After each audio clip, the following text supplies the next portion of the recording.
ఎందుకంటే ఈరోజు నేను సంపాదించే సంపాదన మీరే.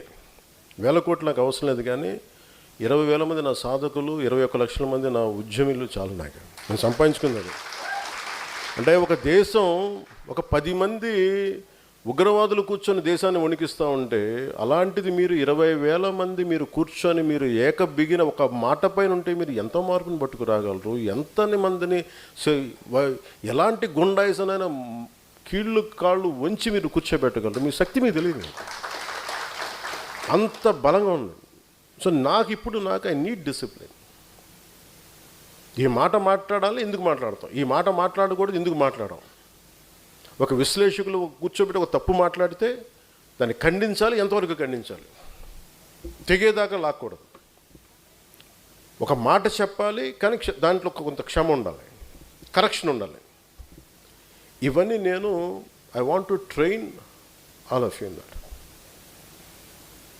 నాకు తీసుకెళ్ళడానికి ఏమీ లేదు. నేను పోతే ఈ ఉంగరం కూడా నాతో పాటు రాదు, కానీ నేను వదిలేది నా భావాన్ని వదిలేళ్తాను ఇక్కడ. సో నేను కోరుకుంటుంది అలాంటిది. ఎందుకంటే ఏం చేస్తాను ఫైనల్గా? నేను ఈ రోజున కూర్చోబెట్టి ఈ రోజున మాట్లాడుతున్నప్పుడు, గోదావరి నది శుద్ధి గురించి మాట్లాడుతున్నప్పుడు నేను మర్చిపోవచ్చు, వెళ్ళిపోవచ్చు, కానీ మీరు ఇంట్లో బిడ్డలు ఫోన్లు చేస్తాం తల్లులకి. ఆ బిడ్డల భవిష్యత్తుకు మంచినీళ్ళు అందించాలి, ఒక కలుషితం లేని గాలి అందించాలి. వాళ్ళకి పొద్దున్న ఏదైనా వస్తే ఉద్యోగ అవకాశాలు కావాలి, ఉపాధి అవకాశాలు కావాలి. వీటి గురించి నా ఆలోచన. అందరూ అడుగుతారు, ప్రధానమంత్రి గారు మీకు ఏం మాట్లాడతారు, ఎందుకు వస్తారు? నేను ఇవే మాట్లాడుతాను ఆయనతోటి. నేను మాట్లాడేదల్లా దేశ భవిష్యత్తు గురించే మాట్లాడతాను. అంతేగాని వాళ్ళని అరెస్ట్ చేయండి సార్, మోదీ గారు వీళ్ళని మా ఆంధ్రప్రదేశ్లో ఒక మాజీ ముఖ్య ఆయన అరెస్ట్ చేయించండి సార్, అమిత్ షా గారు వాళ్ళని అరెస్ట్ చేయరా? నాకు ఎంత హాస్యాస్పదంగా ఉంటుందంటే, ఎంత సిలీగా ఉంటుందంటే, ఇంత దిగజారిపోయారు ఏంట్రా బాబు అనుకుంటా.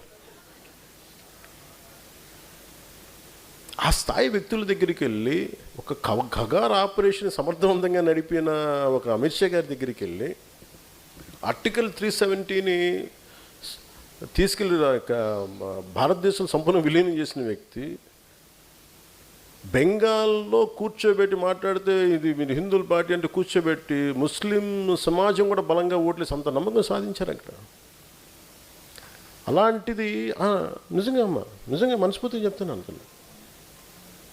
నేను సనాతన ధర్మం అంటే చాలామంది ఏమనుకుంటారంటే, కూర్చోబెట్టి వీడు మూర్ఖమైన హిందూ ముస్లిం బతికినప్పుడు అట్లా ఎందుకు అనుకుంటామా? మిమ్మల్ని మీరు ఎందుకు వచ్చారు? మీరు అర్థం చేసుకున్నందుకు మిగతా వాళ్ళు అర్థం చేసుకుంటే అసలు నన్ను ఆ మాట మాట్లాడతారా హసీనా గారు?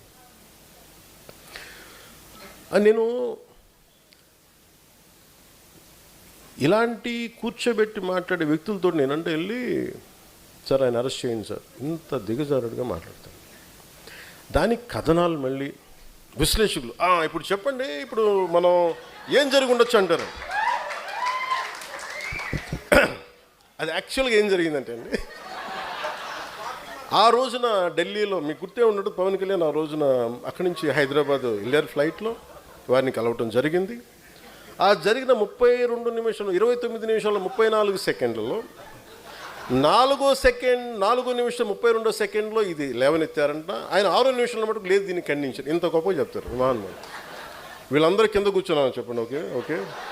ఓకే అండి. నేను మనోహర్ గారికి చెప్పను నేనేం మాట్లాడాను, ఆయనకేం తెలుస్తుంది. ఏం మాట్లాడతాం నిజంగా ఆ స్థాయి వ్యక్తులు ఏం మాట్లాడతాం అంటే, నేను కోర్టులు చెప్పాలండి? ఈ దేశ ప్రధాన న్యాయమూర్తులకి ఒక మాజీ ముఖ్యమంత్రి ఇన్ని కేసులు పెట్టాడు అని నేను చెప్పాలా? ఆంధ్రప్రదేశ్ హైకోర్టు న్యాయమూర్తులకి నేను చెప్పాలా? వాళ్ళకి తెలియదా? సిబిఐ కోర్టులకి నేను చెప్పాలా? వాళ్ళకి తెలియదా? ఎవరు దోషులో ఏం చేస్తున్నారో తెలియదా? ఆగమ్మ విను.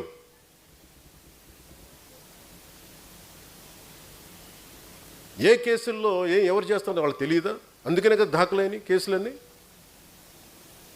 వీళ్ళకి మేము చెప్పాలా? అవమానం చేసినట్టుగా నిజంగా ఈ టీవీ సంస్థలు కానీ ఇలాంటి చేసే సంస్థలు నిజంగా ప్రజా సమస్యల గురించి మీరు ఎప్పుడన్నా మాట్లాడారా? ఇంత కలుషితం అవుతుంది, దీనివల్ల ప్రజలకు ఇంత ఆరోగ్యాలు పోయినాయి, అవి మాట్లాడరు మీరు. ఎంతసేపు ఎదవ చండాలపు రంకులు బొంకులు తప్ప మీరు మాట్లాడేది.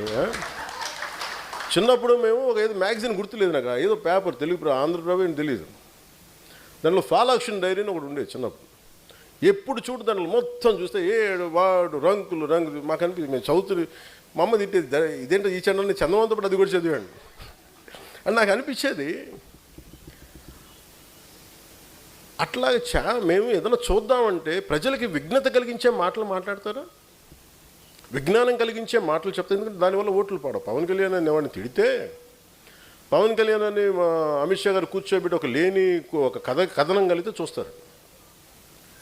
నిజంగా మీరు వెళ్ళి కూర్చోబెట్టి ఎంత సమస్యలు ఉన్నాయి, 33,000 32,000 మంది ఆ రోజున మనకి గత ప్రభుత్వంలో వెళ్ళిపోయారు. నేను చెప్తే అందరూ అపహాస్యం చేశారు, నన్ను కేసులు పెట్టారు. మరి అదే హోంశాఖ కూర్చోబెట్టి పార్లమెంట్లో చెప్పింది, మరి డేటా రిలీజ్ చేసింది. ఆ రిలీజ్ చేసినప్పుడు వీటి గురించి ఎవరు మాట్లాడరు. ఈ చండాలపు రంకులు బొంకులు, ఈ చండాలం తప్ప ఏ రోజున బాధ్యతగా కూర్చోబెట్టి మాట్లాడారా? ఇది మీరు దీని మీద మీరు యుద్ధం చేయాలి. ఉద్యమీలు కానీ సాధక్స్గా ఇవి మీరు గట్టిగా మాట్లాడాలి. ఇటువంటి మీద ఎవరు ఏం చేస్తా మాకెందుకు, ఎవరి వ్యక్తిగత జీవితం మీరు ఏం చేస్తా నాకు నేను ఎప్పుడు మాట్లాడాను. మన ఎమ్మెల్యేస్ కూడా ఇదే చెప్పారు. మేము నలిగి ఇక్కడ దాకా వస్తే మీ పర్సనల్ కాంటాక్ట్ తోటి మీరు దిగజార్చగానే చేసించాలని అభ్యర్థించాను అందరు. 14 సంవత్సరాలు మా వాళ్ళు రోడ్ల మీద పడి నలిగి కేసులు పెట్టించుకొని వస్తే మీరు తక్కువని ఎమ్మెల్యేలు అయిపోయి మీరు కూర్చొని దిగజార్చకండి. ఇంకా చాలా మీరు కూర్చోబెట్టి మీరు ఇద్దరికి నమస్కారం పెడతానని చెప్పాను. ఇద్దరికి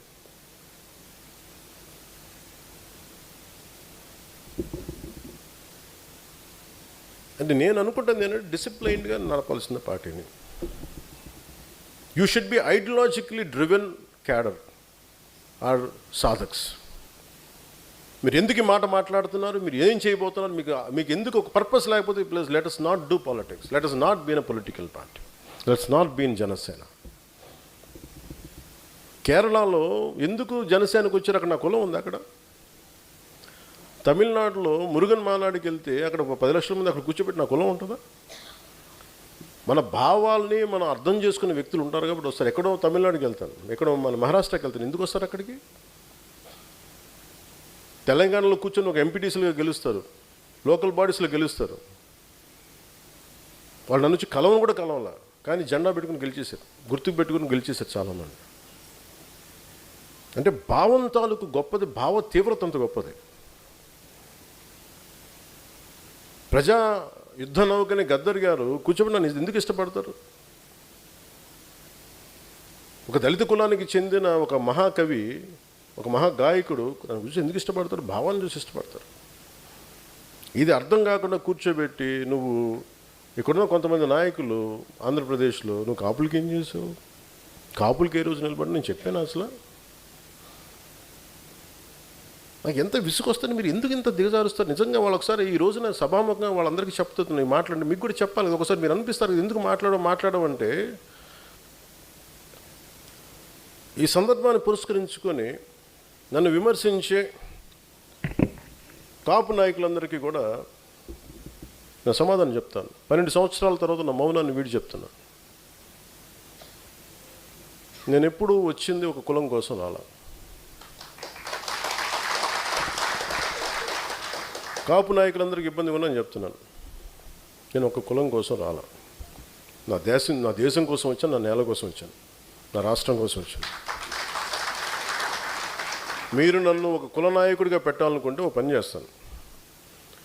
నన్ను విమర్శించే కుల నాయకులందరికీ కూడా, కాపు కుల నాయకులందరికీ మీ గురించి ఒక చక్కటి వివరణ ఇస్తాను. మీరే ముఖ్యమంత్రి అభ్యర్థిగా మీ అందరూ ఏకాభిప్రాయం సాధించండి. నన్ను విమర్శించే వాళ్ళందరూ ఒక ఏకాభిప్రాయాన్ని సాధించాలి. ఈ మధ్య నన్ను విమర్శిస్తున్న నాయకుడిని మీరు పని చేయండి, మీరే ముఖ్యమంత్రి అభ్యర్థిగా మీరు ప్రకటించుకోండి, మీరు నిలబడండి. సంపూర్ణంగా మీ వెంట ఉండే ఎంతమంది కుల సభ్యులు ఉంటారో వాళ్ళందరితోటి మీరు ముఖ్యమంత్రి అయిపోయిన సంతోషం. నేను కూడా మీకు కంగ్రాచులేట్ నోట్ పంపిస్తాను. మీరు ముఖ్యమంత్రి, నా మీద కూడా కేసులు పెట్టుకోండి, గతంలో వీడు ఇలా చేశాడని చెప్పి, ఇబ్బంది లేదు నాకు. విమర్శించే కాపు నాయకులు కూడా నేను ఒకటే చెప్తున్నాను, మాట్లాడితే రంగా గారిని పట్టుకొస్తారు. జనసేన కూర్చోబెట్టి టీడీపీ కమ్మాయిలు మాట్లాడుతుంటారు. నేను చెప్తాను, మీరు ఇష్టపడే రంగా గారు, ఆయన సతీమణి కమ్మ సామాజిక వర్గానికి చెందిన వ్యక్తి. వాళ్ళ బిడ్డలు, వారిద్దరు పుట్టిన బిడ్డలు ఇద్దరు 2 కులాలకు చెందిన వాళ్ళు అవుతారు.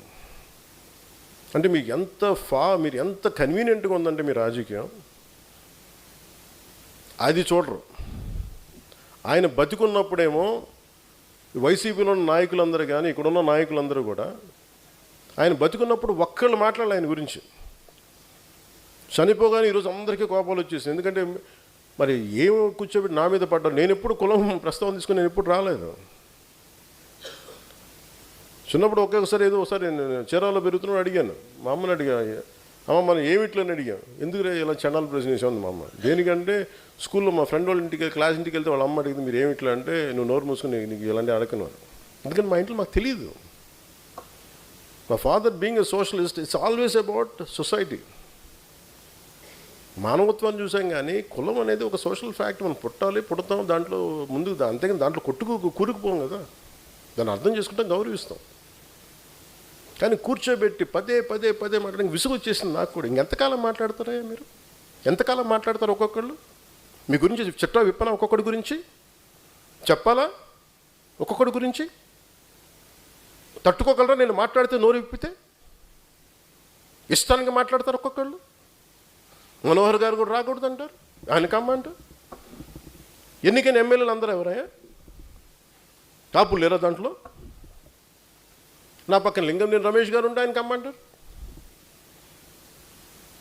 ఎక్కడో తెలంగాణను పెట్టుకున్న వ్యక్తిని చూసుకుని ఆయన కమ్మంటారు.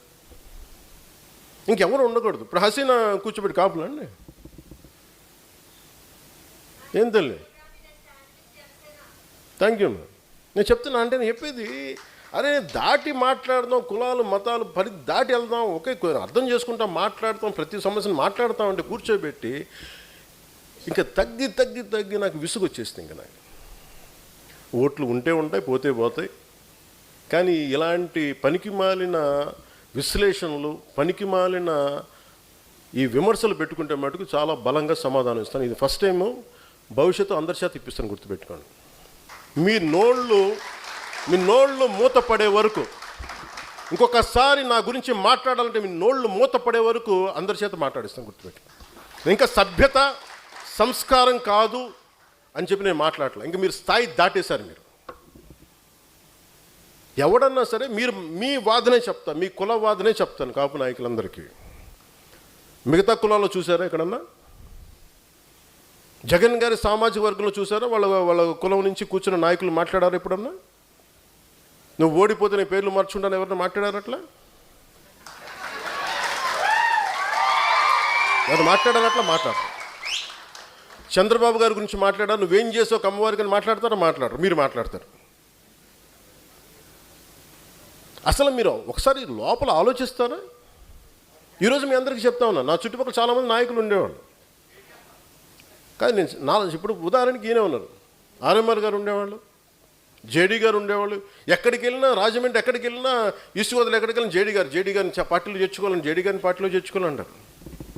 వచ్చారు, మెంబర్షిప్ పెట్టాం, వైజాగ్ పార్లమెంట్ ఇచ్చాం, ఓడిపోయాం. అతను సినిమాలోకి వెళ్ళిపోయి నేను వెళ్ళిపోతాన్నారు. నాతో పాటు తోట చంద్రశేఖర్ గారు ఉండేవాళ్ళు, ఆయన బీఆర్ఎస్కి వెళ్ళిపోయారు. ఇప్పుడు మీరందరూ 3,000 మంది, ఇన్ని వేల మందికి పదవులు వచ్చినాయి. ఎందుకు వస్తాయి? మీరు నిలబడ్డారు కాబట్టి పదవులు వస్తాయి. వాళ్ళు ఉండంటే వాళ్ళందరూ రాజ్యసభ సభ్యులు అయిపోయాలేవో నాకేం తెలుసు, పార్లమెంట్ సభ్యులు అయిపోయి నాకేం తెలుసు. ఇవన్నీ వదిలేసి నా పక్కన ఆయన నిలబడితే కూర్చోబెట్టి మనోహర్ గారు సాగు కొడతా ఉంటారు నన్ను కూర్చోబెట్టి. నేను మీకు ఈరోజు చెప్తున్నా, నన్ను విమర్శించే కాపు నాయకులందరికీ మనోహర్ గారిని పెట్టుకుంటా, మీరేం చేస్తారో చేసుకోండి. ఎందుకంటే అలాగే మీకు నా పక్కన రమేష్ గారు ఉన్నారు. ఆయన ఎందుకు వచ్చారు? నేను గెలిచినప్పుడు రాలా. 2014 తర్వాత నేను కులాల ఐక్యత అనే ఒక సామాజిక సత్యాన్ని నేను అర్థం చేసుకున్న వ్యక్తి. ఆయన అన్నది ఏంటంటే, మేము విజయవాడలో మేము గొడవలు చూసాం సార్, కులాల మధ్య వ్యాపారం అన్నీ అంటే మానవ సంబంధాలు దెబ్బతింటాయి. నాకు మీ భావం నచ్చింది నాకు, అందుకని నేను మీకు అండగా నేను ఉంటాను సార్. నేను పాపం ఆయన నా పక్కన ఉన్నప్పుడు నేను ఎప్పుడు టీడీపీ సపోర్ట్ చేస్తున్నాను, టీడీపీతో గొడవ పెట్టుకుని ఆయన పక్కనకి వస్తే అందరూ ఆయన కూర్చోబెట్టి ఆయన సామాజిక వర్గంతో తిట్టి ఈరోజు కూర్చోబెట్టి మాట్లాడితే పాపం నేను వచ్చినప్పుడు ఆయన నాతో పాటు ఉన్నప్పుడు నేను టీడీపీకి వ్యతిరేకంగా టీడీపీకి నేను ప్రో లేను. 2019లో ఆయన 14-15 తర్వాత నేనంటే ఇష్టం ఆయనకి వ్యక్తిగతంగా, ఎందుకంటే ఆయనకి నేను హీరోగా ఇష్టం, ఆయనకి నా సినిమాలకి ఆయన అభిమాని, నాకు అభిమాని, పొలిటికల్గా నా భావజాలను కూడా ఆయన అభిమాని. ఆయన కూర్చున్నప్పుడు నిజంగా కనుక ఆయన వీళ్ళు ఈ కాపు నాయకులు చెప్పినట్టుగా ప్రభావితం చేస్తుంటే నేను 2019లో కూర్చొని టీడీపీతో ఎందుకు గొడవ పెట్టుకుంటాను? అంత మాత్రం కామన్ సెన్స్ మీకు లేదా కాపు నాయకులందరికీ, మాట్లాడే వాళ్ళందరికీ? ఇంకా మీరు ఎక్కడో చోట నేను చెప్తున్నాను, మీరందరికీ ఇలాంటి కులాల గురించి మాట్లాడినప్పుడు మీరందరూ సాధకులందరూ ఏకబిగిన మీరు మాట్లాడు, సామాజిక మాధ్యమాల్లో మాట్లాడండి. నేను ఇప్పుడు మీకు చెప్తున్నాను, మాట్లాడండి బలంగా.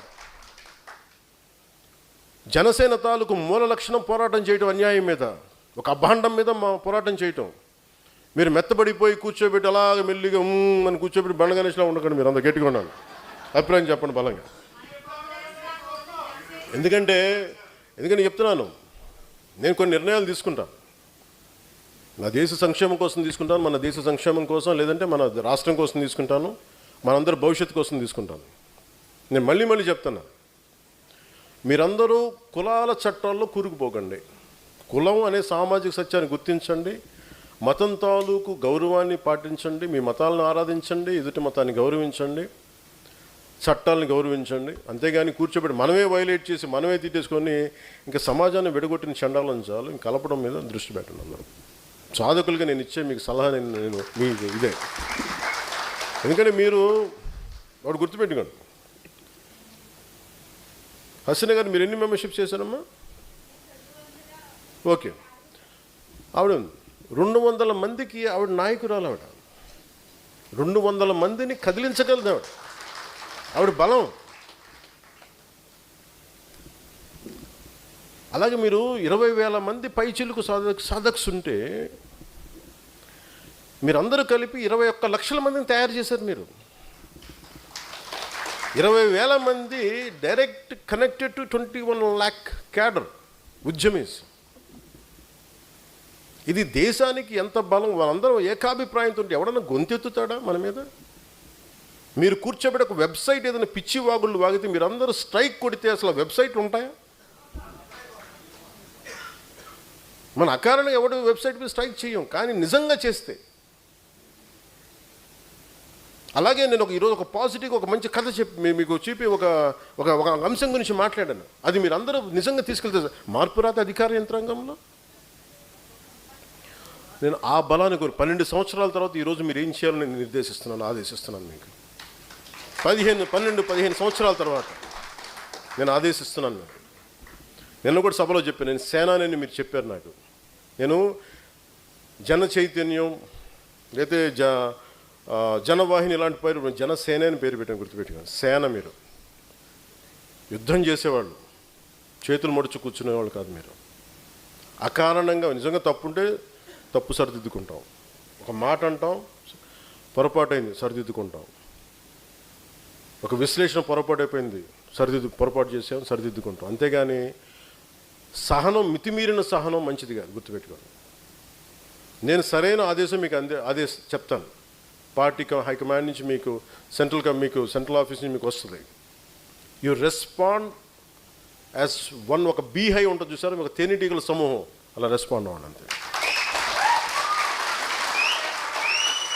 అలాగే స్థానిక బాడీ ఎన్నికల్లో మీరు బలంగా ఉండండి. మీరు గత ప్రభుత్వంలో మీరు నిలబడినప్పుడు అందరూ గర్భిణీతో ఉన్న ఆడబిడ్డ వెళ్ళి పంచాయతీ నేను గెలుస్తాను, మా అన్నయ్య చెప్పాడు చేస్తానని చెప్పి వెళ్ళిచ్చారు. అంత నిలబడ్డారు. ఆ పోరాట స్ఫూర్తి, ఆ పోరాట పటిమ మీరు మర్చిపోకండి, అది మటుకు మర్చిపోకండి. రోడ్ల మీద కేసులు ఏదైనా పెడితే కూర్చోబెట్టి ఎదుర్కొన్నారు మీరు అందరూ. అలాగే ఒక రౌడీలు ఉంటారమ్మా, మీరు ఇంతమంది వీధి రౌడీలు ఉంటారు, మీరు అందరూ కూర్చోబెట్టి ఒక గొంతు ఏంట్రా మాట్లాడుతున్నాం అంటే ఎవరు ఆగుతారు? 20 మీ ఊళ్ళోనే, మీ జిల్లాలో, మీ పేటలోనే, మీ ఏరియాలోనే 15 మంది 100 మంది కూర్చోబెట్టి గొంతెత్తిది అసలు రౌడీ మూకలు ఉంటాయా? అది మీరు తీసుకోండి, మీ బలం ఇస్తున్నాను నేను మీకు, మీ తరపు నేను ఉన్నాను. ఒక స్థాయికి ఏం ఉండాలంటే మీకు పవన్ కళ్యాణ్ అవసరం ఉండకూడదు. మీరు 100 మంది గొంతెత్తితే, మీ 20,000 మంది గొంతెత్తితే 5 కోట్ల మంది యంత్రాంగం, నడిపే యంత్రాంగం భయపడాలి, కదలాలి. అది మీకు ఇస్తున్నాను, నేను కోరుకుంటుంది అది. ఇప్పుడు దాకా మనం పడింది చాలు. ఇంకా మనల్ని కులాలుగా, ప్రాంతాలుగా ఇంకా కూర్చొని వేరు చేద్దామంటే వీళ్ళు రిటాలియేట్. అది కూడా ఎలా చేస్తామంటే చాలా పద్ధతిగా మాట్లాడదాం, ఒక్కొక్కళ్ళ గురించి చాలా పద్ధతిగా మాట్లాడదాం, విశ్లేషించండి. ఇంక మీరు కూడా, నేను ఎందుకంటే 10 సార్లు ఇంక మాట్లాడి ఇవన్నీ ఒకే ఒకసారి మాట్లాడు, ఎందుకంటే మీకు డైరెక్షన్ నేను ఇస్తాను. ఎందుకు చెప్పాలని వచ్చిందంటే మిగతా వాళ్ళ గురించి మాట్లాడటం, ఇంకా నన్ను కులపరంగా తిట్టించాలి, ఇంక మీరు నోళ్ళు ఆగాలి, ఇంక మీకు చాలు. నేను ఇప్పుడు దాకా మీకు చాలా లాంగ్ రోప్ ఇచ్చాను. కాపుకుల నాయకులందరూ కూడా ఇష్టానికి మాట్లాడారు, మీరు ఇష్టానికి, అకారణంగా పల్లెత్తు మాటం లేదండి మిమ్మల్ని ఎప్పుడు, ఒక్క మాటంలా. మీరు మా భావజాలానికి, జనసేన భావజాలానికి సంతోషం వస్తే మద్దతు తెలపండి, లేదా మౌనంగా ఉండండి అంతే. ఇష్టారాజ్యంగా మాట్లాడితే మీరు ఏ ఆధారాల మీద మీరు నుంచున్నారో ఆ ఫ్రేమ్వర్క్ అంతా నేను ఎక్స్పోజ్ చేస్తాను, గుర్తుపెట్టుకోండి. మీరు నాతో గొడవ పెట్టుకున్నంత వరకు మీరు బలవంతులు, నేను గొడవ పెట్టుకున్న తర్వాత మీరు అసలు మీకు మూలాలు ఉండవు, గుర్తుపెట్టుకోండి. నేను అంత తెగించేస్తుంటాను, అక్కడి దాకా తీసుకురాకుండా.